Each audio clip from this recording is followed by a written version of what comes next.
আমাদের RKX cartoon চ্যানেলটিকে subscribe করে দিন প্লিজ, আর ফেসবুক থেকে দেখলে ফলো করে দিন।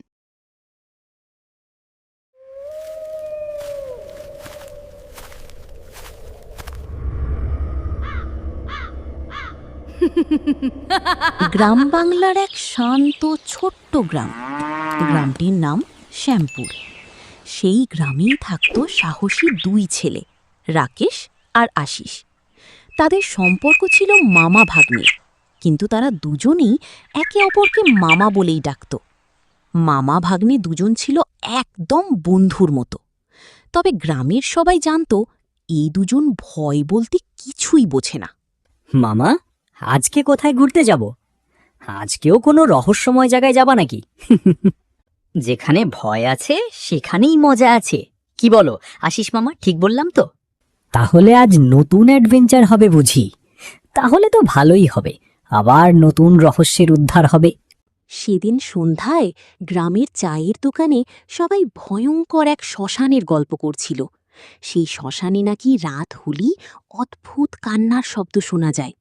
ওই শ্মশানে রাত 12টার পর গেলে কেউ আর ঠিকভাবে ফিরে আসে না। সাদা শাড়ি পরা একটা পেতনি ঘুরে বেড়ায় ওখানে। মামা, সত্যি নাকি? ওখানে কি সত্যি ভূত আছে নাকি? দাদুগুলো যে বলছে। এসব ভূতের গল্প মানুষ বানায়, তুমি বিশ্বাস করো না। এগুলো সব মানুষের মনের ভয়, আর কিছুই না। সাহস থাকলে আজ রাতেই গিয়ে দেখে আয়। দেখি তোরা কত বড় সাহসী, সেটা সেখানে গেলেই প্রমাণ হবে। যা তাহলে আজ রাতেই। ঠিক আছে, আজ রাতেই যাব, আমি আর আমার মামা আশিস। আমরা কাউকে ভয় করি না। তোমাদেরকে আজ প্রমাণ করে দেখাবো আমরা কতটা সাহসী। চলো আশিস মামা। রাত গভীর হতেই রাকেশ আর তার মামা আশিস বেরিয়ে পড়ল সেই ভয়ঙ্কর শ্মশানের উদ্দেশ্যে। রাকেশ মামা, রাস্তা কেমন ভয়ঙ্কর লাগছে, গা ছমছম করছে। এতদিন এমন হয়নি, আজ যেন একটু ভয় ভয় লাগছে। ভয় পেলে চলবে না, আমি তো আছি। কিছু হবে না, মনে একটু সাহস রাখো, তাহলেই হবে। এখন তাড়াতাড়ি পা চালিয়ে চলো।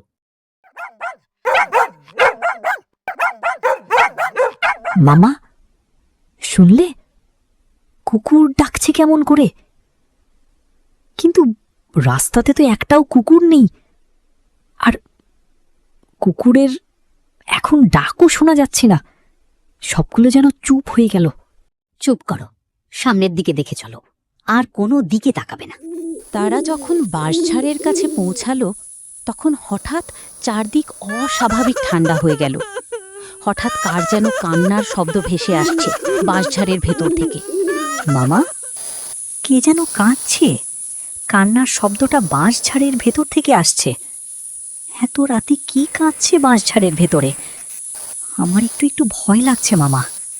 ভয় পেও না, সামনের দিকে চলো। এটা কোনো মেয়ের কান্নার শব্দ না, আমাদেরকে কেউ বশ করার চেষ্টা করছে।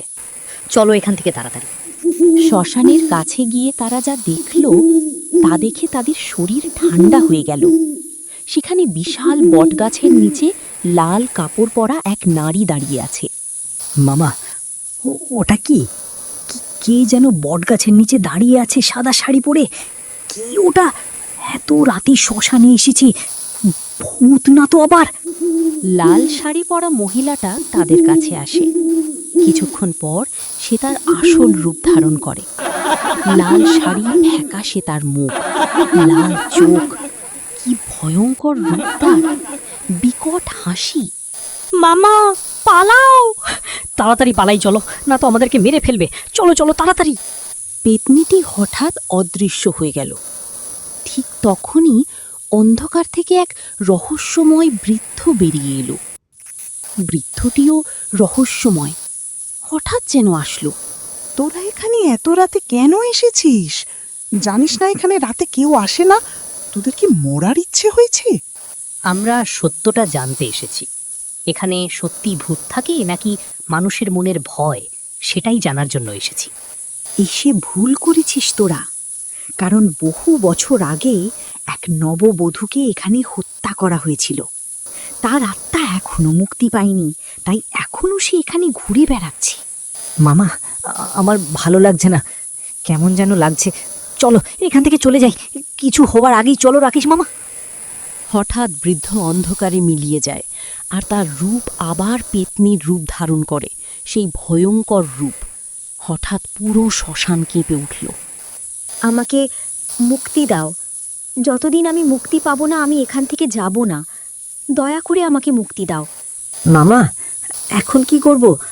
আমার খুব ভয় লাগছে, কিছু করো রাকেশ মামা, তাড়াতাড়ি কিছু করো। ভয় পেও না, আমি আছি তো, ভয় পাওয়ার কিছু নেই। থামো, এখনই ওকে মুক্তি দিয়ে দিচ্ছি। হে ঈশ্বর, আমাদের রক্ষা করো, আর এই পেতনিটিকে মুক্তি দিয়ে দাও। আমি ওর ওপরে গঙ্গা জল ছিটিয়ে দিচ্ছি, ওকে মুক্তি দিয়ে দিও দয়া করে। রাকেশ ব্যাগ থেকে গঙ্গা জল বের করে, পেতনিটির দিকে ছিটিয়ে দিল ধীরে ধীরে। পেতনি মিলিয়ে যায়। সেই রাতের পর আর কখনো শ্মশান থেকে কান্নার শব্দ শোনা যায়নি। কিন্তু গ্রামের মানুষ আজও বলে, অমাবস্যার রাতে এখনো নাকি লাল শাড়ির একটা ছায়া দেখা যায়। তাহলে কি সে এখনো সেখানেই আছে? সে কি মুক্তি পায়নি? আপনাদের কি মনে হয়? কমেন্টে অবশ্যই জানাবেন। সত্যি কি পেতনি মুক্তি পেয়েছিল, নাকি এখনও সে অপেক্ষা করছে নতুন কারোর জন্য? ভিডিওটি দেখার জন্য আপনাকে ধন্যবাদ। এরকম বাংলা কার্টুন দেখতে আমাদের RKX কার্টুন চ্যানেলটি এখনই সাবস্ক্রাইব করুন, আর ফেসবুক থেকে দেখলে আমাদের পেজটিকে ফলো করে দিন। ধন্যবাদ।